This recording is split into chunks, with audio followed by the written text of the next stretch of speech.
Good morning, readers. It's Lori, and my channel is Books, Ink, and Paper. Happy that you're here.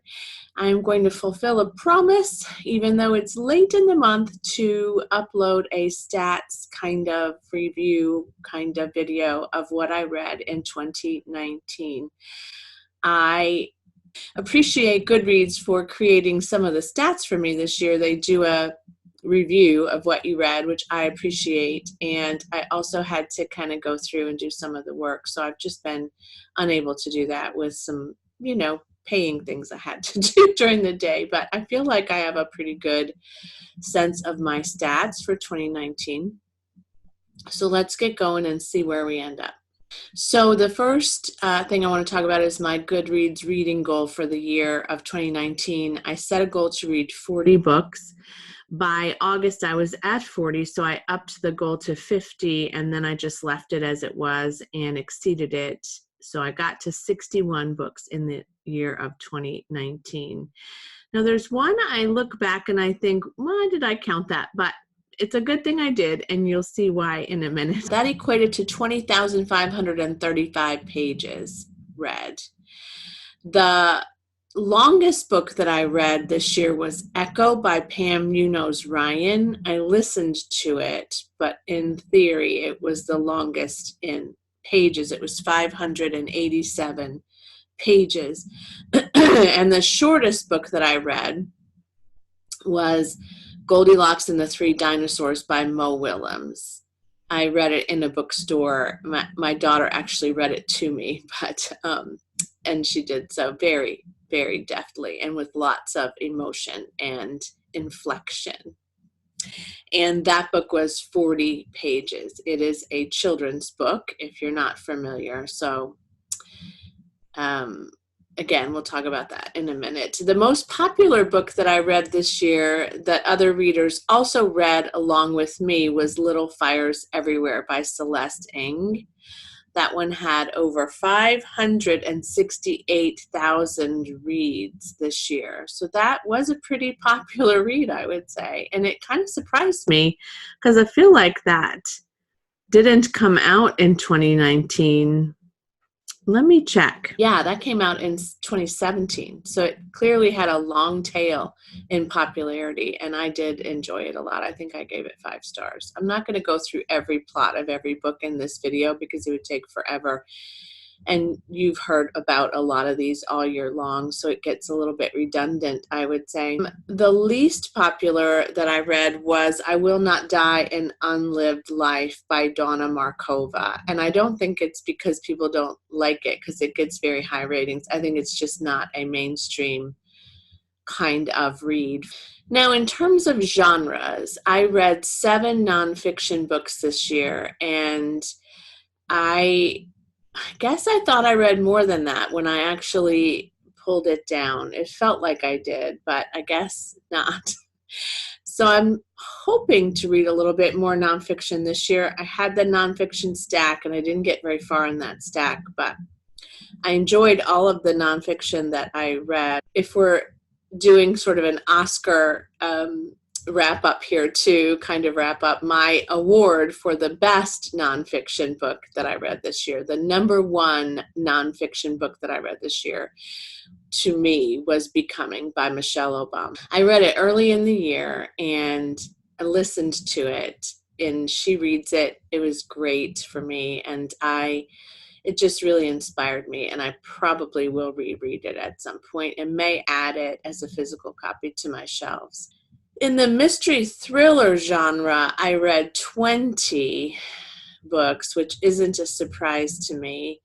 That is one of my favorite genres. And it was hard for me to choose because I really loved them all. But I would say that my favorite in that category was hands down The Turn of the Key. It was really the most satisfying mystery thriller that I read this year, and I got through it very, very quickly, and it was a 5-star read from me from beginning to end. Horror, I did read 5 books. One of my goals in 2019 was to read more horror. 5 is not a good percentage of the 61, but I read 5 books that would be considered straight horror. I don't combine thrillers with horror. And so I categorize, and this may not be the way they're categorized by publishers, so let's just be clear about that, but I categorize them in a certain way. And my favorite horror this year was Little Darlings. It was an advanced reader's copy I got from Bookish First. I got a hard copy of it, and it was delightful to me. It was horror, just I think for me, because of the fantastical kinds of aspects of it, and a lot of it was a combination, I would say, of horror, mystery, thriller, but I am setting it solidly in horror, maybe because I need more numbers in that category, I don't know. Fantasy and sci-fi was another category I wanted to read more of, and I really only read 5 combined in those 2 categories combined, as they were in my goal. But separating them out, my favorite fantasy novel of the year was Nevermore, The Tales of Morrigan Crow by Jessica Townsend. This is book 1 in a series, and I have the second one to read this year. The third one comes out later in the year 2020. I really liked it. It does have Harry Potter vibes. Some people don't like it because they think it's a straight out copy of Harry Potter. I think it has some uniqueness there, but I see the similarities. I still enjoyed reading it and flew through it.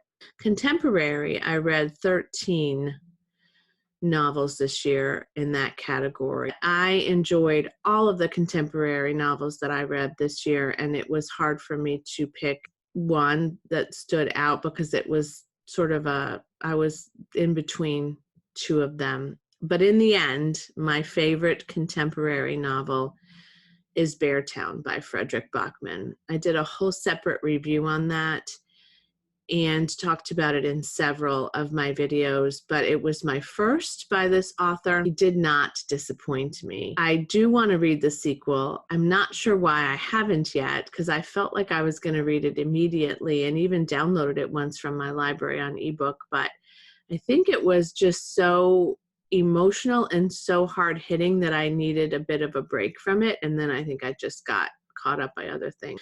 Historical fiction, I would say I read 4 of those. It was also hard to pick a favorite because there were 2 for me, and I'll tell you which 2. There were 2 for me that really were almost tied. I did choose number 1, The Clockmaker's Daughter by Kate Morton. This really surprised me, and I enjoyed it so much, and I do plan to reread it. Another one that was close in that category was Transcription by Kate Atkinson. I also loved that. It was one of the first books I read of the year. Also, before I forget, in terms of fantasy, Once Upon a River should have been counted as fantasy, I think now, which would have brought me to 5 books in that category. And it was, so here's what I'm going to do. Once Upon a River was my favorite adult fantasy. It was a lovely novel. And I just realized as I was making this video and thinking about it, that it really should have been in that category. So Once Upon a River was my favorite fantasy, adult fantasy, and Nevermore was my favorite young adult fantasy. All right, speaking of young people, I read 6 books in what would be considered overall the young person's category. And this children's book that I read was Goldilocks and the Three Dinosaurs. And I did count it, as I said, and I wasn't sure why, but now I'm glad I did, because it's the only children's book I read this year, and it was my number 1 favorite, but it would have been, I think, even if I had read other children's books. And I do occasionally read children's books, and I don't count them. And the reason I counted it, and I realize it now, is because the author, Mo Willems, is so wonderful, and he writes such funny books and such great stories that I really want people to see them. And they don't get posted on Goodreads a lot. They don't get a lot of buzz. They don't get a lot of stuff from people about them in discussion. So I think I'm going to keep doing that. Is it happens, which doesn't happen very often. Well, it happens a lot when I read to Adeline, but I don't always remember what I read to her when I come home, and I just don't put it on Goodreads. But that one was intentional, it was memorable, and so it gets the first place category in that category. Then in middle grade, I read 2 middle grade novels. They were both fantasy, I think, yes.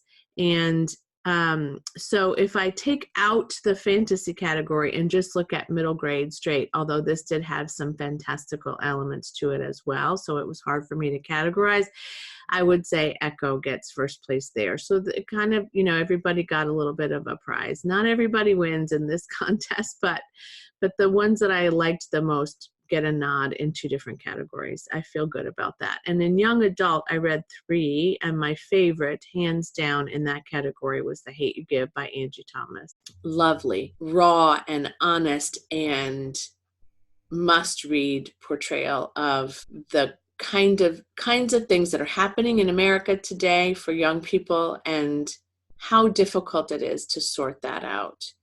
Really, really well done.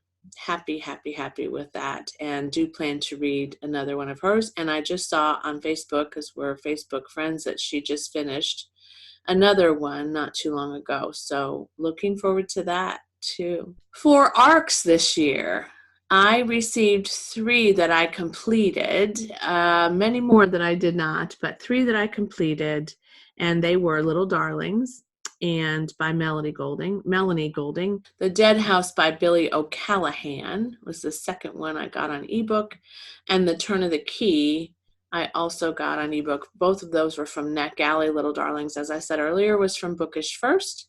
And so that was tricky because I did like all of them a lot, and I loved 2 of them. But the one I loved the most is a double winner in my categories, and that's The Turn of the Key by Ruth Ware. I see people talk about Ruth Ware all over BookTube, and people do tend to either love her or hate her, but I think that this sort of retelling of The Turn of the Screw hit a lot of people in ways that they didn't expect, and a lot more people did enjoy it.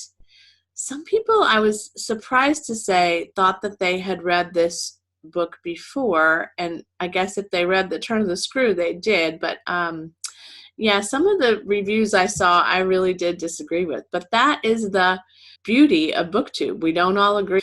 The longest book that was on my TBR that I finally read, and this is something I'm going to look really carefully at this year because I am trying to go way, way back into the backlist, but that one is Wait Till Next Year. I had put that on my TBR in 2013. That was on my nonfiction stack. It's one of the ones I completed. It's a Doris Kearns Goodwin memoir, so it's not like some of her others that are really, historical nonfiction. This one was a personal memoir, and while it did take you back into a nice time in history, I think one of my favorite times in history, it was really the story of her growing up in Brooklyn and loving and rooting for the Dodgers and some of the other things that were happening at that time, not just in baseball, but in life. And then the shortest book on my TBR this year that I read was The Last Letter from Your Lover. I got it in the Advent Book Exchange. I put it on the list to read right away, and I picked it up within a couple of days and finished it in a week, as I recall. So that was a quick one. So I think that is all I'm going to talk about today. I don't want these to be terribly long. I'm not sure if I'm going to do a goals wrap-up video. I don't know. I don't want to stay in 2019. I don't want to stay in the past. I want to keep going with the current year and the future, but I'll decide about that in the next couple of days. Thanks for watching. I'd love to hear kind of what your wrap-up for 2019 was and how you felt about the books that you read in 2019. I had a lot of 5-star reads in the last year. It was somewhat astounding to me because I had not had that number of 5-star reads in several years prior to 2019. I think I just really learned about and picked up books that I was pretty sure I was going to thoroughly enjoy. Also, I'm not particularly stingy about my five-star ratings. Some people save that for something that just is insurmountable in terms of the way they love it. I did notice that my average rating for all the books I read this year was 4.1.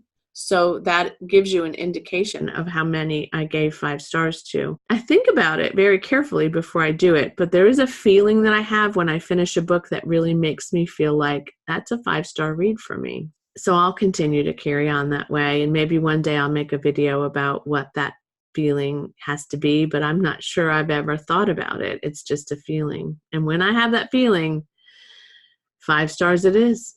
Thanks again for joining me. Have a great, super happy reading day. Bye.